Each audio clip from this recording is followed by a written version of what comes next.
Mga kapuso, nandito pa rin po tayo sa Batasan Pambansa Complex kung saan ipinapatupad ang napakahigpit na seguridad.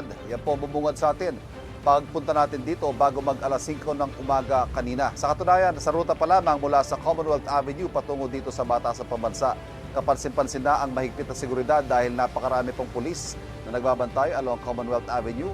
Pagdating naman dito sa bungad, mahaba-haba po ang pila ng mga sasakyan dahil hiwalay ang inspeksyon sa mga sasakyan. Kailangan bumaba ng mga pasahero para sa hiwalay na daraan ng x-ray at lahat ng gamit ay talaga naman binubusisi.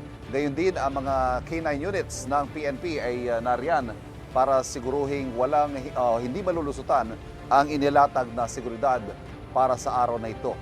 Bukod po sa pinaghahandaang State of the Nation address ng Pangulo, mamayang alas 4 ng hapon ay siyempre magkakaroon muna ng formal na pagbubukas ng 20th Congress dito sa House of Representatives. Alas 9 po ng umaga yan, kaya naman sa loob ng mga susunod na oras ay inaasahan natin ang pagdami rin ng mga dumarating dito ng mga miyembro ng House of Representatives.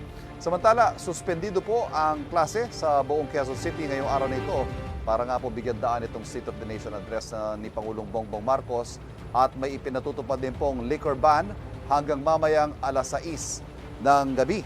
Umiiral din po. May mga traffic rerouting din po sa buong lungsod dahil nga po sa pagsasara ng ilang mga kalsada patungo dito sa Batasan Pambansa Complex. Tayo po magbabalik para sa karagdagang update mula dito sa Batasan Pambansa. Balik muna tayo sa studio. Kapuso, huwag magpapahuli sa latest news and updates. Mag-iuna ka sa balita at mag-subscribe sa YouTube channel ng GMA Integrated News.